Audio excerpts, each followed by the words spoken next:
स्वागत आहे। भाजपाचे माजी महामंत्री विजय चौधरी यांच्या व्हायरल झालेल्या ऑडिओ क्लिपमध्ये माजी मंत्री आमदार डॉक्टर विजयकुमार गावित व माजी खासदार डॉक्टर हिना गावित यांना अश्लील शिवीगाळ केल्याप्रकरणी भाजपा पदाधिकाऱ्यांची कठोर कारवाईची मागणी। महाराष्ट्र राज्याचे माजी आदिवासी विकास मंत्री आमदार डॉक्टर विजयकुमार गावित आणि महासंसदरत्न माजी खासदार डॉक्टर हिना गावित यांना अश्लील शिवीगाळ केल्याप्रकरणी विजय चौधरी यांच्यावर तातडीनं ॲट्रॉसिटीसह गुन्हा नोंद करावी व त्यांची भारतीय जनता पक्षातून हकालपट्टी करण्यात यावी यासह विविध मागण्यांचं निवेदन नंदुरबारच्या जनतेसह भाजपाच्या पदाधिकाऱ्यांनी जिल्हाधिकारी यांच्याकडे सुपूर्द केले आहे। च्या तारखेला विजू चौधरीने सोशल मीडियाच्या माध्यमातून जाहीर केले की AI मध्ये माझा आवाज काढून काही क्लिपा खोट्या व्हायरल झाल्या।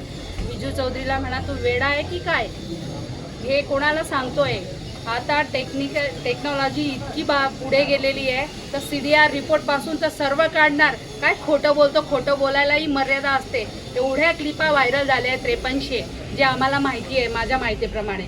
अरे तुम्ही काय खोटं, जनतेला काय खोटं दाखवतात? अशा माणसाला BJP पक्षामध्ये राहण्याचा अधिकारही नाही आहे। आणि देवा भाऊंना आणि आपले प्रदेश अध्यक्ष रवींद्र चव्हाण साहेबांना आम्ही विनंती करू, आम्ही सर्व जनता नंदुरबार जिल्ह्याची, की तुम्ही निपक्ष चौकशी करा। त्यात हा 100% आढळणार आहे। आपल्याला माहिती आहे सर्वांना की ह्यांनी काय काय केलेलं आहे आणि त्यात आढळल्यानंतर याची हकलपट्टी तर कराच करा, पण जिल्ह्याचं जे नुकसान झालं ते कोण भरपाई करणार? एक खासदारांच्या विरोधात तुम्ही प्रचार केलेला आहे, काही खासदारांना पाडलंय। ॲक्च्युअली बघायला गेलं तर हा BJP पक्ष त्यांनी वाढवायचा होता, पण इथे सर्व संपवण्याचं काम केलं आणि दुसऱ्या पक्षांना त्यांनी मोठं करण्याचं काम करतात। यांना फक्त पैसे हवे असतात, बाकी काही नाही। सेटिंग करण्यामध्ये माहीर आहे विजू चौधरी। सोशल मीडियावरती जे काही ऑडिओ क्लिप रेकॉर्डिंग जे व्हायरल होतंय,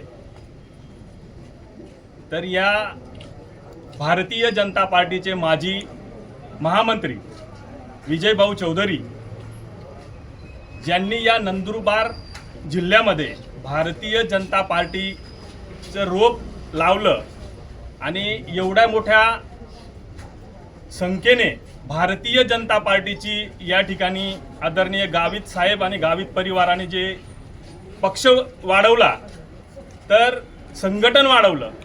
आणि या विजयभाऊ चौधरी हे आमचे जे आधारस्तंभ आहेत, या जिल्ह्याचे जे शिल्पकार आहेत, या जिल्ह्याची ज्यांनी संसदेमध्ये जे कामांची जी पावती पोचवली, अशा आमच्या नेत्यांविरुद्ध जर विजूभाऊ चौधरी हे जर अश्लील शब्दाने जर त्यांची टिंगल करत असतील, तर याला सगळ्यात पहिले आम्ही भारतीय जनता पार्टी म्हणून या नंदुरबार तालुक्याच्या वतीने आम्ही निषेध व्यक्त करतो। आणि भारतीय जनता पार्टीच्या वरिष्ठ नेत्यांनाही आमची विनंती आहे की ज्याच्यामुळे आपल्या पक्षाचं नुकसान होत असेल, तर अशा व्यक्तीला भारतीय जनता पार्टीमध्ये राहण्याचा कुठलाही प्रकारचा अधिकार नाही। अशा व्यक्तीची म्हणजे माननीय विजयभाऊ चौधरी यांची पक्षामधून हकलपट्टी करण्यात यावी। सोशल मीडियाच्या माध्यमातून गेल्या अनेक दिवसांपासून विविध लोकांचे विजय चौधरींशी बोललेले क्लिप व्हायरल होत आहे। त्या संदर्भामध्ये सातत्याने आम्ही प्रेस कॉन्फरन्स घेऊन याची सत्यता पाठवण्या करण्यासाठी आम्ही जाहीर आव्हान केलं होतं पोलीस दलाला, प्रशासनाला, की याची चौकशी करून हे करा। त्यानंतर काल अत्यंत आक्षेपार्ह घाणेरड्यारीत्या सन्माननीय खासदार माजी खासदार संसदरत्न हिनाताईन गावितांच्या बाबतीत जो अश्लाघ्य प्रकार झाला, त्याचा सर्वात पहिले आम्ही निषेध करतो। आणि आम्ही प्रशासनाला मागणी करतोय की याच्यावर तातडीने चौकशी करून दोषींना ताबडतोब अटक करावी। आणि भारतीय जनता पक्षाला मागणी करतो की अशा विजय चौधरीची ताबडतोब भाजपमधनं हकलपट्टी करावी। आणि राहिला प्रश्न दुसरा, याची चौकशी नाही झाल्यास आम्ही योग्य तो सनदशीर मार्गाने आम्ही आमचे आंदोलन करू।